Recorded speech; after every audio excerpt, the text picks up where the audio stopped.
Good morning. Welcome back to Brandon Farm. This is quickly becoming one of my most favorite times of the day. It's quiet. I'm the only one awake. Well, my husband's at work. I know. But still. The kids are asleep. It's just me and the chickens and the plants. Wow, I sound real cool.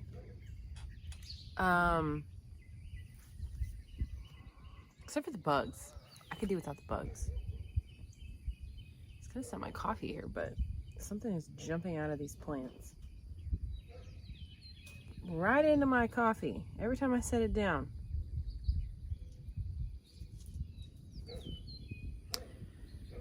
The new girls,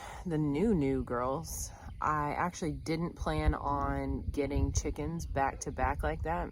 I really thought that these girls were not going to be ready until like August or so. Instead, it was the 3rd of July. So here we go. So we have new girls, which are my teenage girls. That haven't totally become used to everything yet. They're not the smartest. They're still learning. And then I have new girls that I've had to now like separate from the rest of the girls. And it's not a huge issue because the new girls have gotten used to it enough to where they can be outside and they're not gonna like freak out and run away. They're just gonna stay on their side. So it's okay.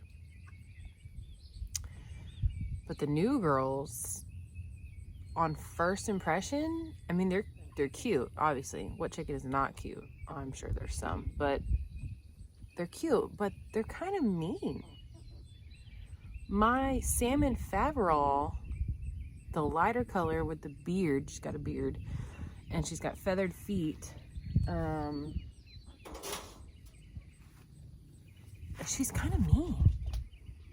I don't know what that's about. I don't know if that's like her personality or if that's gonna change. Maybe she's just like freaked out and nervous. But she's already picking on the new girls, and I don't like that. They're like picking on each other. And the poor crested one, you know, she's got the crest. Well, it's not a crest. It's like a poof ball. It's like a big pom pom. She's the Polish. Sorry, not the crested. Well, I guess it is a crested. White crested black, Polish. I think that's it. Anyway, she, poor thing, she's got really bad peripheral vision, obviously, because she's got this big pom-pom on the top of her head, and so when she's like down like this, she can't really see what's going on. She's got to like tilt her head up so she can see, and then she's like completely caught off guard. The big girls are going crazy because they can't get to these new girls yet. I've blocked them off because that pecking order is just, it's brutal. It's brutal. Basically, if you introduce new chickens too soon to the big girls, they'll just get picked on and pecked at, and everyone's arguing and fighting and they're trying to attack each other, and it's not fun. So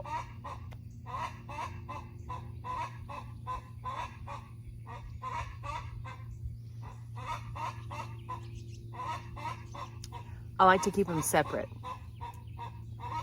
for as long as I can. And this time it's going to be probably 4 or 5 days. It's a tricky situation. And they don't seem to be coping well. They're mean. They're mean to each other. So hopefully that changes. I'm pretty sure that's Bevo. She's freaking out because of the new girls. Either that or she's about to lay an egg. Chickens. I got some new seeds and I left them out and it rained, ironically. Hasn't rained in a while.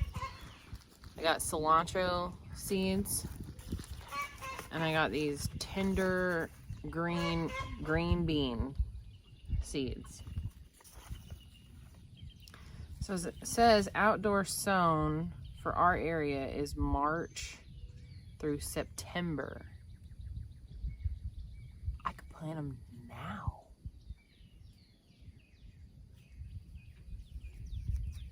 It's 55 days to harvest.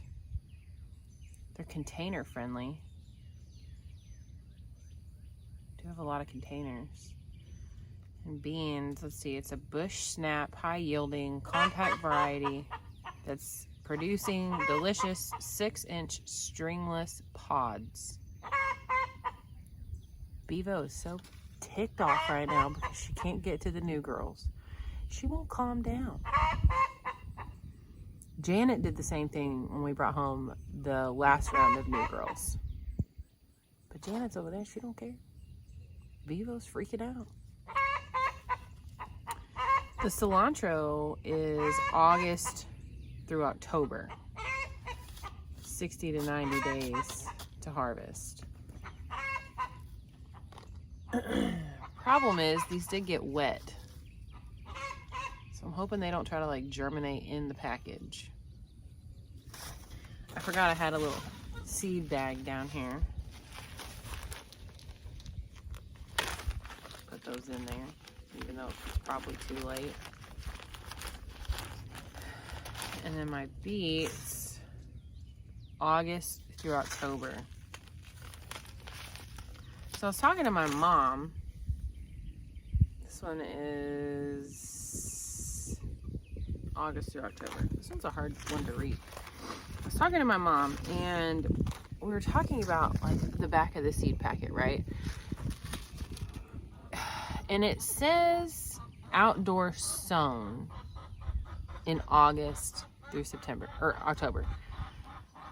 Does that mean you put the seedlings, so like you've already started the seeds, say like mid-July, then you have a seedling and you outdoor sow your seedlings? Now that I'm saying it, I don't know. I think it might just be the seeds. You outdoor sow it because you're sowing seeds. You're planting seedlings. Sometimes you just gotta talk it out. I think that means you're putting your seeds directly in the ground. Or although some of them say container friendly. So you would direct sow them into the ground in August through October. I have beets. Beets I'm gonna do on my tomato bed. I'm telling you, I'm fixing to pull all of those tomatoes out. I'm prolonging it as long as I can to get the most out of my plants. But they're fixing to go. Plus a lot of the tomatoes, like the cherry tomatoes, have like worms. And I ain't about the worms. I think I'm gonna start these beans today. Okay, so let's look at the beans. So it's, whoa. Oh, okay. It's a garden bean, bush snap, high yielding, sow in average soil in full sun, spring to early summer, rows 18 to 30 inches apart. Sow seeds about 3 inches apart and cover with 1 inch of fine soil. Firm lightly and keep evenly moist. Seedlings emerge in 7 to 14 days. Thin to stand about 6 inches apart. What does that mean? Thin to stand.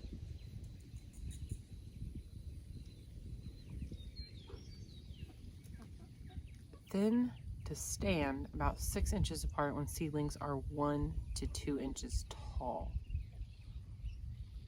So you would like thin them out? I don't know. You see, I have so much to learn. I don't know everything. Full sun, 55 days to harvest. You want to start some green beans? Are these green beans? Garden beans? It's a green bean. think I've decided. Dang, I got some more waking up to do. I think I've decided to pull up some tomatoes. I'm not happy about it, but they're looking rough and I need the space. So I think in that bed, I'm going to do peas, carrots, beets, and lettuce. I think. I don't know.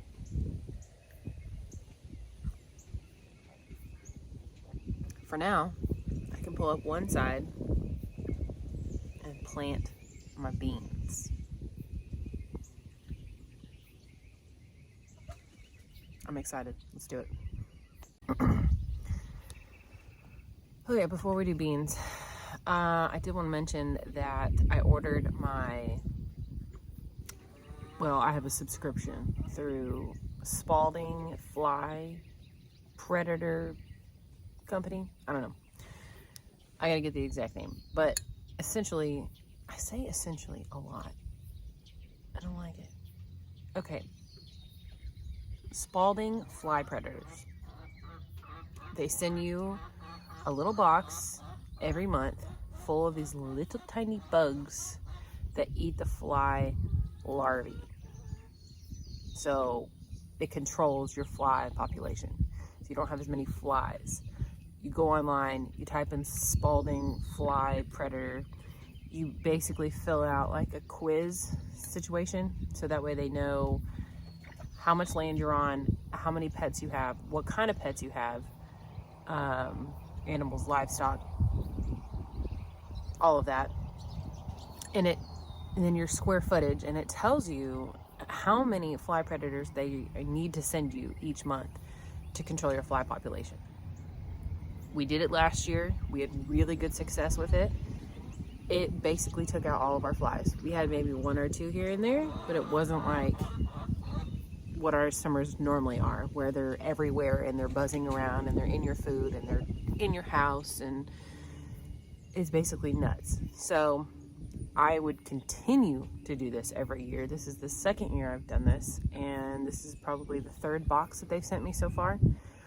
You put them out at night, because if you put them out like during the day, especially if you have like chickens and stuff, they will eat them, and then there goes all of your money, your investment.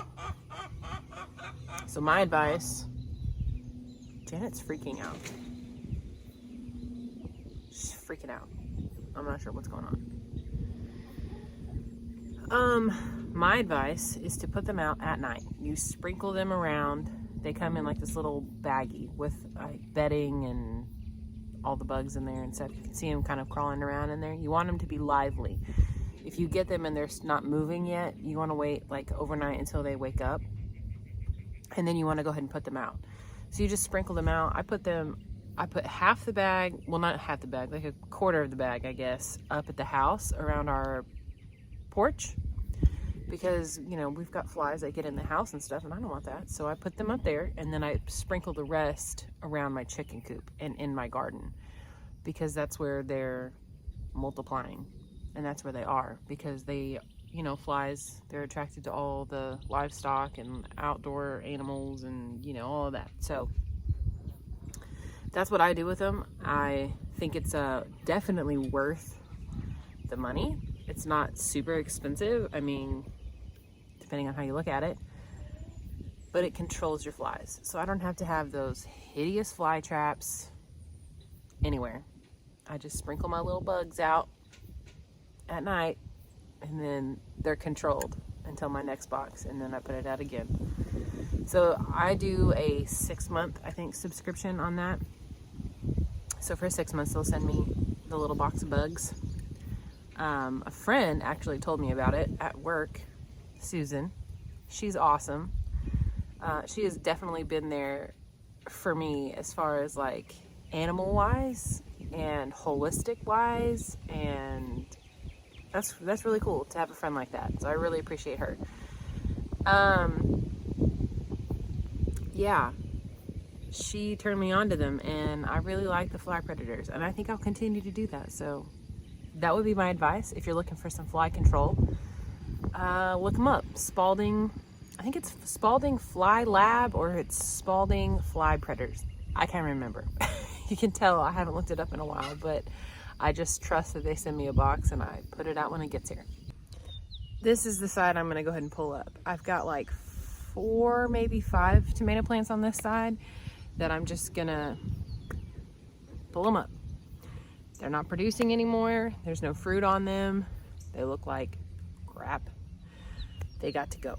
So I'm gonna go ahead and pull these out, prep this bed for beans. I don't know about you, but I don't really care for the tomato cages.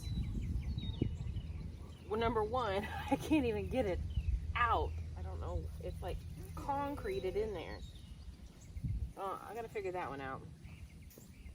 Oh, there is one little tomato guy right here. But they outgrew their cage super fast. So when I do tomatoes again, I'm going to completely change how I trellis my tomatoes. Don't worry, I'll document it all, I'll show you. But tomato cages they ain't for me anymore. There we go. This one I didn't even have a cage around. So, what you can do, I've heard a lot of different things. You can basically pull it and drop it and just let it decompose within your soil. Adds the nutrients back into your soil. It's kind of that like regenerative farming. Or you can just compost it. You don't want to compost plants that have a disease or have like an infestation of bugs, because then it's just gonna stay in your compost and travel, and it'll just be a problem for you. I cannot get these tomato cages out. Alright, I only got one.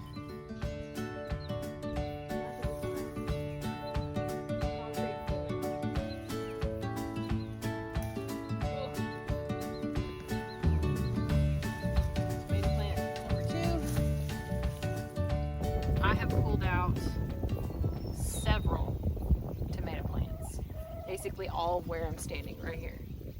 So I have tomatoes on this side, none on this side, and I'm just gonna take my little claw tool here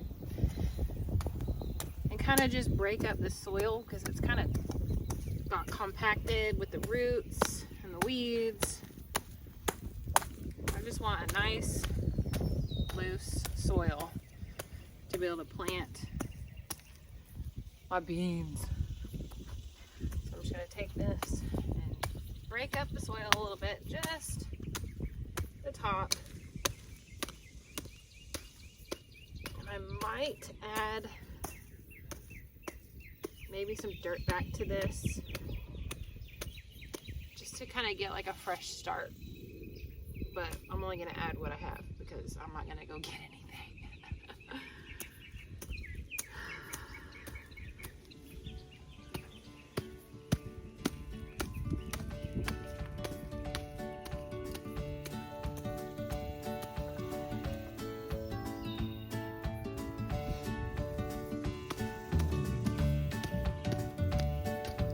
Soil's looking really good. I did get some of the weeds out, some of the grass.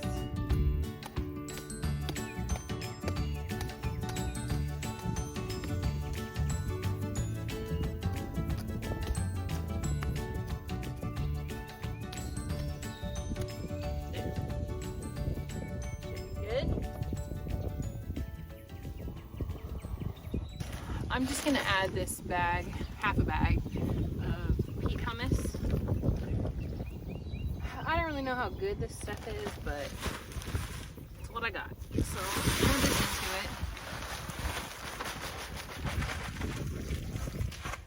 it. Mostly because it was killing my grass where it was sitting.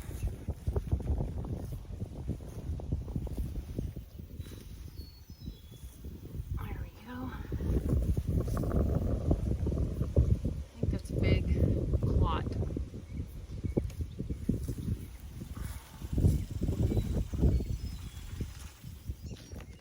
I'm gonna start my beans, and I'm just going to plant a row right along the edge. What I'm gonna do is just make a little trench.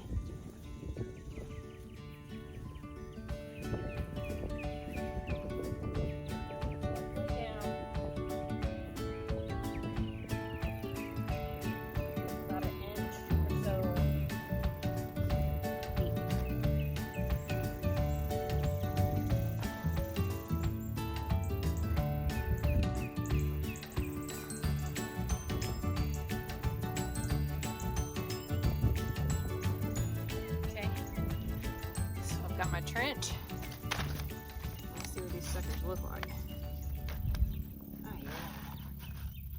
Oh, that's gonna be fun. Look at that. Oh, that's gonna be cool. All right, so these say 3 inches apart. Here we go.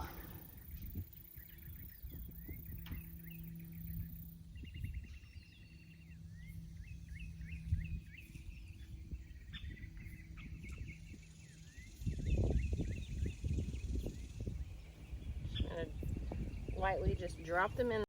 I feel like with each plant or seed that I sow, I learn something. And this time I'm learning to not only label what you just planted, but to put a date on it. And I also put how many days until harvest. So 55 days on these garden beans. I'm gonna go ahead and label these, and then I'm gonna give them a drink of water.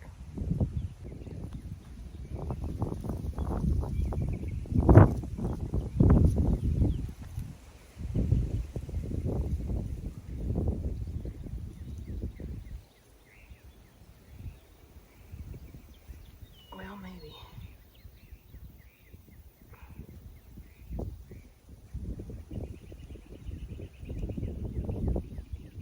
So many roots.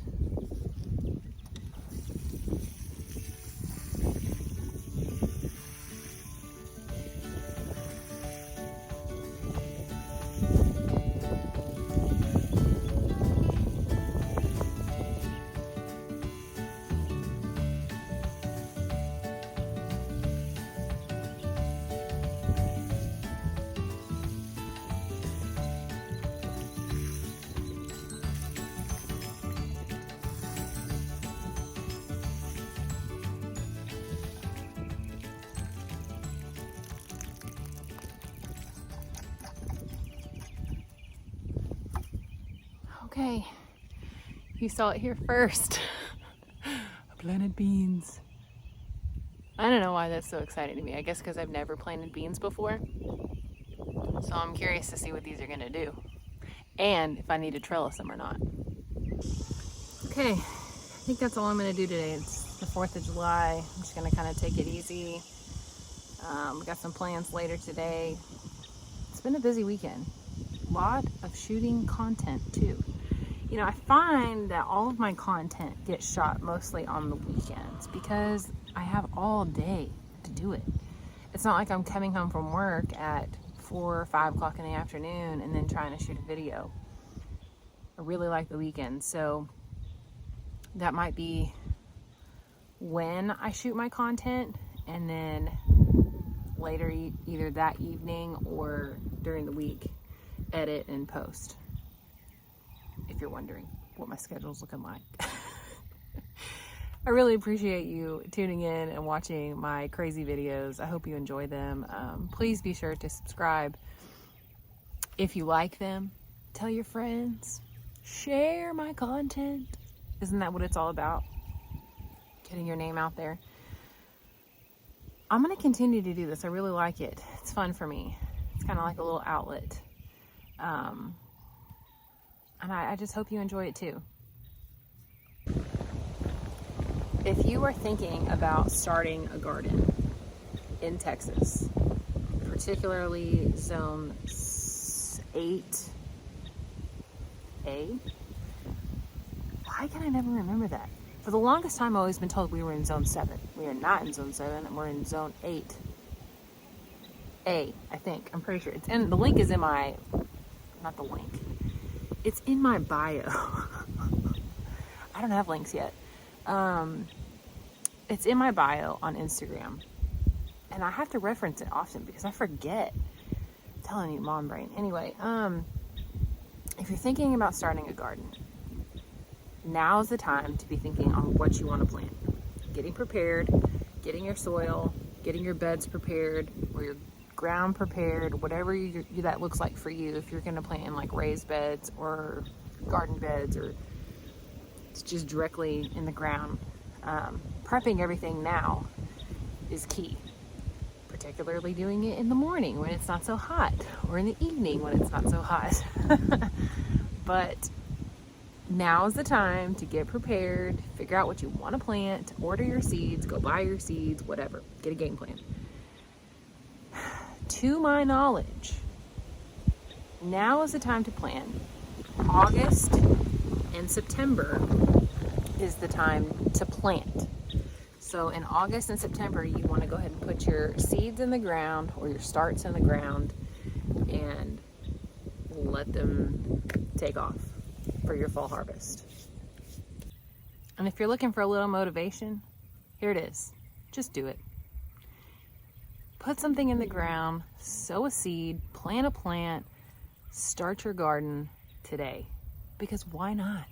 Growing your own food. I mean, in theory, it's supposed to cut down on your grocery bill, and with everything being so high, I mean, why not? So get out there, grow something, just do it.